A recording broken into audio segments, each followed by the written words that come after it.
সময় আমরা যতগুলো মিটিং অনুষ্ঠান করব, আমরা এই অনুষ্ঠানগুলো মিটিংগুলো নিজেদের অর্থায়নে আমরা এগুলো চালাই থাকি সবসময়। যে যেভাবে সহযোগিতা করতে পারি করব।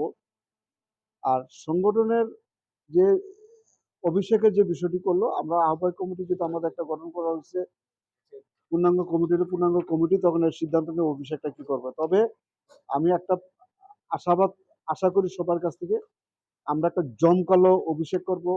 আমরা দেশের বাইরে যারা আমাদের সাথে সম্পৃক্ত আছে তাদেরকে আমরা স্যাটেলাইটের মাধ্যমে অন্তর্ভুক্ত করব, অনলাইনে অন্তর্ভুক্ত করব।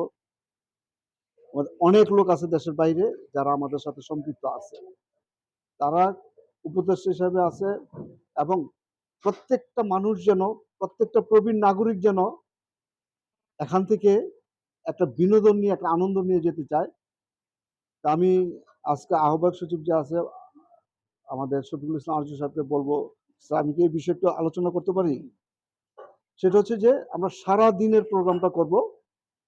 আমরা সকাল ৯টা থেকে স্টার্ট করব প্রোগ্রামটা। উন্মুক্ত কফি হাউস থাকবে, আমরা ওইরকম একটা পরিবেশ সৃষ্টি করব। যার যখন কফি খাওয়ার দরকার কফি খাবে, এটা উন্মুক্ত, তার বন্ধু বান্ধবকে নিয়ে আসতে পারবে।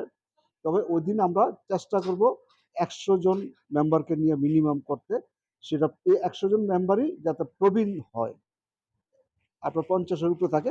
এরপর ৪০-এতে যারা আছে তারা তো আমাদের সাংগঠনিক প্রক্রিয়াকে শক্তিশালী করার জন্য আমাদের সঙ্গ দিবে। ৪০টা রাখার একটা উদ্দেশ্য, আমরা আমরা মেয়েদেরকে আমরা 35 থেকে ধরছি, আর ছেলেদেরকে 40 থেকে ধরছি একটাই কারণে, সংগঠনের চালিকা শক্তি হিসাবে কিছু মানুষ লাগে বয়স অল্প, যারা সংগঠনকে ধরে আগায় নিয়ে যাবে। প্রবীণরা পরামর্শ দিবে, বুদ্ধি দিবে, সবকিছু করবে, কিন্তু সংগঠনের চালিকা শক্তি হিসাবে তাদের উপরই আমাদের থাকতে হবে।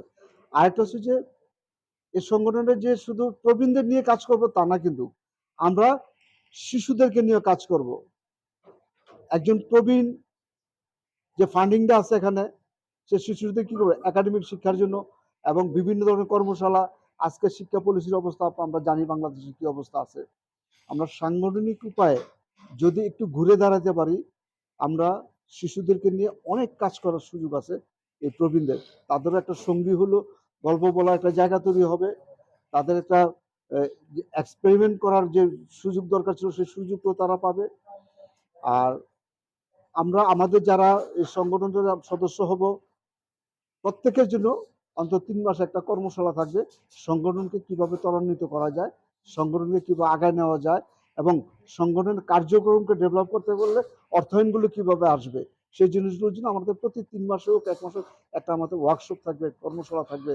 সেই কর্মশালা আমরা বিজ্ঞ ব্যক্তিদেরকে নিয়ে আসবো, তাদেরকে বিভিন্ন উপদেষ্টা যারা আছে তাদেরকে নিয়ে আসবো, এনে আমরা এই আলোচনাগুলো করবো। কারণ তাদেরকে যদি আমরা ইনভলভ না করি তখন তারা এটা মজাটা পাবে না, দূর থেকে মজা পাবেন, তাদেরকে আমাদের কাছে আনতে হইব।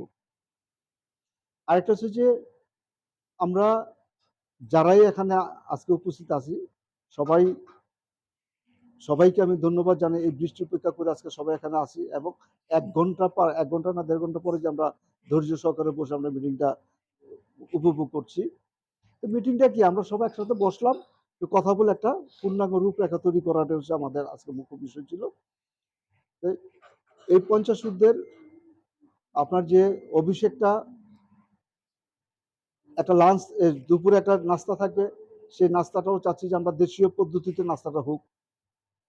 দুপুরবেলা আমি ২টা প্রস্তাবে রাখছিলাম যে বিরিয়ানি হবে, আবার চাচ্ছিলাম যে না, দেশীয় পদ্ধতির ভাত মাছ এগুলো হবে, এবং বিকেলে একটা নাস্তা হবে। আর ১৫ জন মুক্তিযোদ্ধাকে আমরা অনারশিপ সম্মাননা এই সংগঠন থেকে ওই দিন দিব। আর আপনার যারা প্রবীণ ব্যক্তি আছে, আমরা সিনিয়র সিটিজেন হিসেবে তাদেরকে একটা সার্টিফিকেট মূল্যায়নপত্র দিব এই সংগঠনের পক্ষ থেকে। এবং এই যে ৫০ জন, এই ১০০ জন লোককে সিটিজেন লাইফ আমরা একটা সুন্দর একটা উপহার দিব। এটার জন্যই আমাদের ঘনভাবে সুন্দরভাবে এই অনুষ্ঠানটা ওদিনকে আয়োজন করাটা।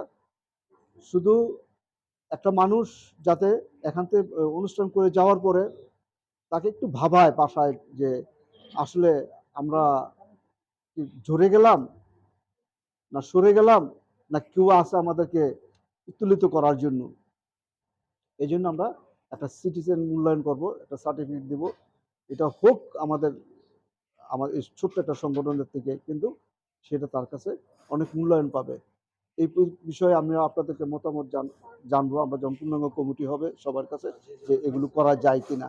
আর এর মধ্যে আরেকটা জিনিস আমরা যোগ করব, শিশুদের নিয়ে কিছু গেম প্ল্যানিং আছে, এবং বিভিন্ন স্কুলগুলোতে একটা ওয়ার্কশপ হয় বাচ্চাদের এডুকেশনের উপরে, এগুলো হয়। আমি কোন এক সময় করোনার আগে জ্যাকফ্রুট রয় এবং স্টাইব্লু কোম্পানি থেকে সারা বাংলাদেশে এই বাচ্চাদের নিয়ে আমরা ওয়ার্কশপ করতাম, সেই ওয়ার্কশপের নেতৃত্ব আমি দিতাম। এবং লাস্ট আমরা প্রোগ্রাম করে আসলাম বান্দরবান ক্যান্টনমেন্ট স্কুলের 1400 স্টুডেন্টকে নিয়ে, এবং প্রথম আমাদের প্রোগ্রামটা তারা অ্যালাউ করতে চায় না, কিন্তু পরবর্তীতে এত টেস্ট হয়েছে সবাই চাচ্ছে যে বড়রা চাচ্ছে যে অংশগ্রহণ করবে, কিন্তু আমরা সেই প্রোগ্রামগুলো এটাতে করবো। শুধু প্রবীণ নয়, প্রবীণদেরকে আমরা শিশুদের মাঝে আমরা বিচরণ করবো। ধন্যবাদ সবাইকে, সবাই আমাদের মাঝে থাকবেন, এবং আশা করি আজকে আমাদের যে মেহমানরা এখানে আছেন তাদের মতামত প্রকাশ করবেন, এবং আপনারা সবাই আপনাদের মনের চাহিদা অনুযায়ী সংগঠন প্রিয় সদস্যদেরকে অন্তর্ভুক্ত করবেন এখানে, এটা আমাদের কাছে প্রত্যাশা। আমি আমি আজকে আমার এই আহ্বায়ককে অনুরোধ করব এই কমিটির সমাপ্ত ঘোষণা করার জন্য।